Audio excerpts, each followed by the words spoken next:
Olá, estamos de volta com mais um vídeo. Obrigado aí por sua presença do outro lado. Deus continue te abençoando grandemente, poderosamente, powerfully. Ok? Thank you so much. Muitas graças. Merci beaucoup. CC, ok? Capcom. Mais uma vez, oração. Extraído aqui deste livro é M. Poder pela Oração, da editora Vida. Tradução do Marson. Aqui, ok?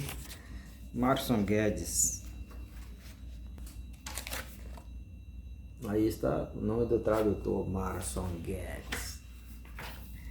Mais um texto, esse é o texto 17 aqui do livro, mas na sequência dos vídeos, esse é o de número 3, ok?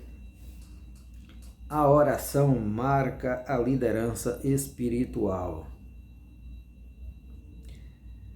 Os apóstolos conheciam o valor da oração para o ministério. Sabiam que a alta comissão que receberam como apóstolos, em vez de os aliviarem da necessidade de orar, deixaram-nos comprometidos com ela por causa de uma necessidade mais premente. Repetindo, os apóstolos conheciam a necessidade e o valor. Não há somente uma necessidade, há um valor extraordinário na oração. Para o ministério, ou seja, conheciam a necessidade e o valor da oração para o ministério. Sabiam que a alta comissão, ou seja, o chamado que eles tinham para anunciar o Evangelho, que receberam como apóstolos, em vez de os aliviarem da necessidade de orar, deixaram-nos comprometidos com ela por causa de uma necessidade mais premente. Por isso eram excessivamente ciosos, caso algum outro assunto importante os privassem de tempo, impedindo-os de orar como deveriam. Então os apóstolos indicaram leigos para cuidarem dos deveres de cuidar dos pobres, para que pudessem orar sem impedimentos. E nos dedicaremos à oração e ao ministério da palavra. Está lá em Atos 6,4, quando escolheram os diáconos.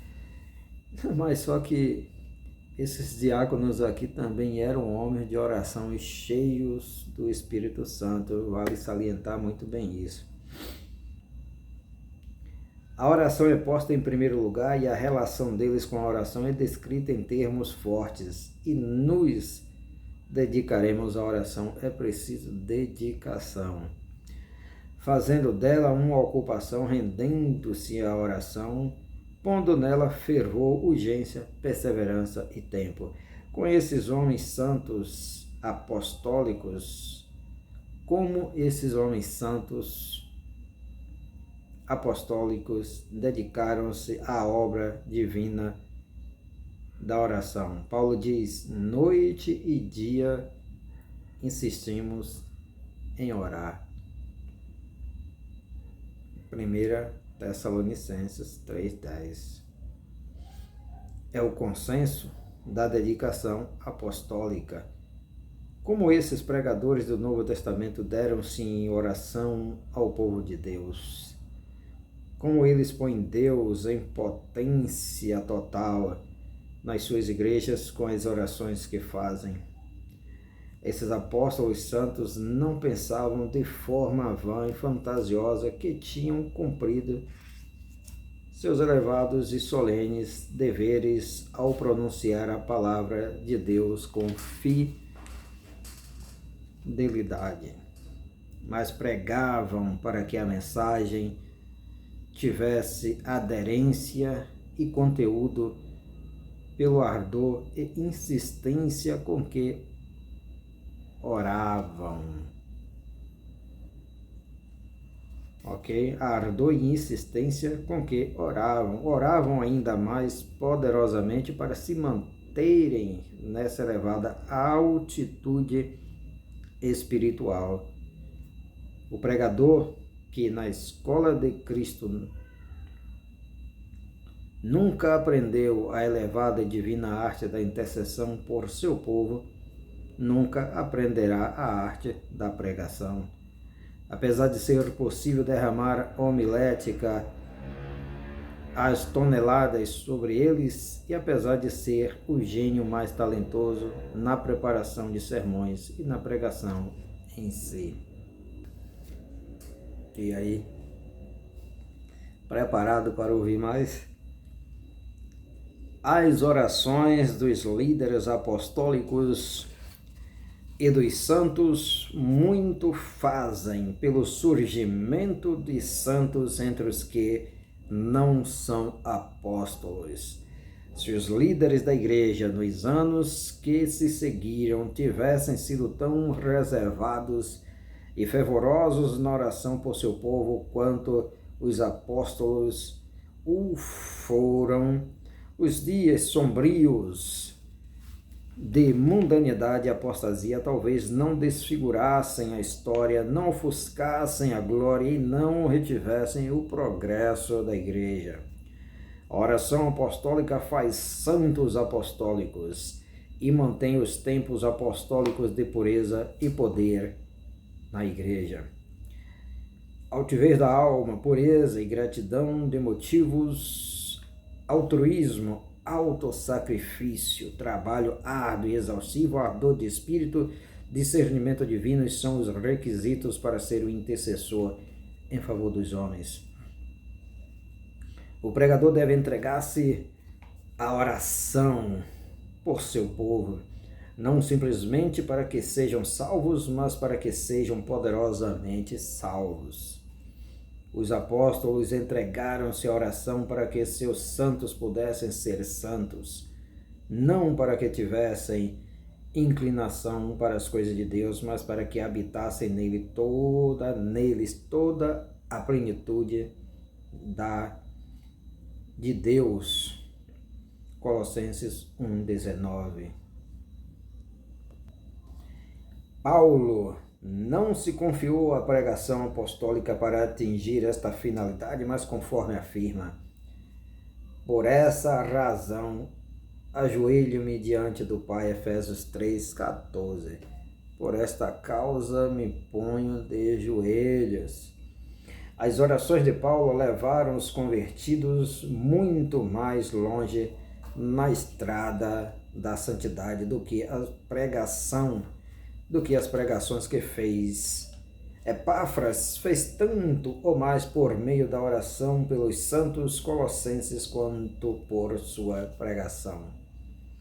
Ele trabalhou árdua e fervorosamente em oração por eles para que, como pessoas maduras e plenamente convictas, continuem firmes em toda a vontade de Deus. Colossenses, capítulo 4, versículo 12.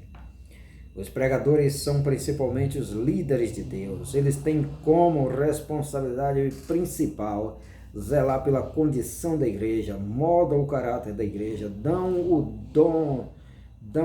tom e direcionamento para a vida. Muito depende desses líderes. Eles moldam as épocas e as instituições. A igreja é divina.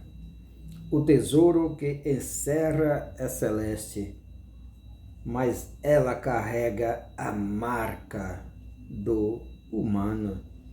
O tesouro está em vaso de barro e assume o cheiro do vaso. A igreja de Deus faz seus líderes e é feita por eles. Quer ela os faça, quer seja feita por eles, a igreja será o que seus líderes forem, espiritual, secular ou fragmentada. Os reis de Israel definiram os traços de piedade ou da piedade de Israel. Uma igreja raramente se subleva contra a religião de seus líderes ou eleva-se acima dela. Líderes espiritualmente fortes, homens de poder santo na dianteira, são indicativos do favor de Deus. Tragédia e fraqueza seguem-se ao surgimento de líderes débeis ou mundanos. A queda de Israel foi muito grande quando Deus lhe deu crianças como príncipes e bebês para governá-los. Nenhuma condição feliz é predita pelo profeta quando crianças oprimem a nação de Israel de Deus e mulheres governam. Tempos de liderança espiritual são tempos de grande prosperidade espiritual para a igreja. A oração é um dos elementos de destaque na liderança espiritual robusta. Homens de oração poderosa são homens de poder e dão forma às coisas. O poder deles está em Deus e dá passos de conquista. Como um homem pode pregar se não receber a mensagem diretamente de Deus no refúgio secreto? Como ele pode pregar sem que a sua fé tenha sido vivificada, sua visão aclarada e seu coração aquecido no refúgio com Deus? Ai dos lábios que vão ao púlpito sem serem tocados por essa chama de refúgio em secreto. Áridos e sem unção sempre serão, e verdades divinas nunca sairão com poder de lábios assim. No que se refere aos interesses reais da religião, um púlpito sem um refúgio sempre será coisa estéril. Um pregador pode pregar de manhã de maneira oficial, agradável ou instruída, mas existe uma distância imensurável entre esse tipo de pregação e a semeadura da semente preciosa de Deus, feita com mãos santas, acompanhada do coração que ora e chora.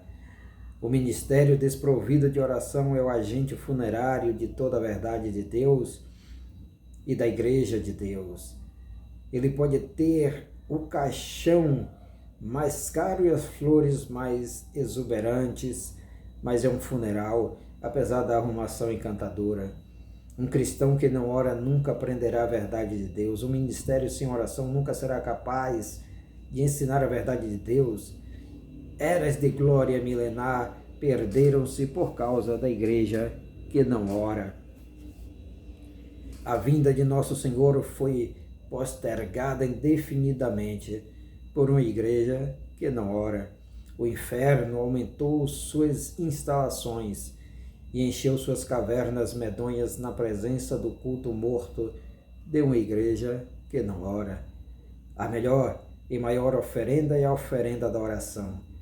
Se os pregadores do século XX, quando este livro foi escrito, aprenderem bem a lição da oração e fizerem pleno uso do poder da oração, o milênio chegará. Repetindo, se os pregadores do século XX aprenderem bem a lição da oração e fizerem pleno uso do poder da oração, o milênio chegará a seu meio-dia antes de o século encerrar-se. Encerrou-se. Aqui foi escrito no século XX. Estamos no século XXI. Orem continuamente. Primeira carta de Paulo aos Tessalonicenses, capítulo 5, versículo 17. A tradução mais comum que conhecemos é orai sem cessar. É o chamado clamoroso, ou seja, um clamor, um grito estrondoso, estridente. É o chamado clamoroso aos pregadores do século XX, já passou agora século XXI, podemos dizer. Se o século XX, vamos dizer aqui agora século XXI, puser as mãos em seus textos, Pensamentos, palavras e sermões preparados no refúgio secreto ou quartinho de oração. O século seguinte será ou verá novos céus e nova terra. Os antigos céus e terra, manchados e obscurecidos pelo pecado, desaparecerão sob o poder de um ministério baseado na oração. E.M. Bounds, Editora Vida, Poder pela Oração. A oração marca a liderança espiritual. Valeu, tchau, tchau. Bye, bye. Deus abençoe.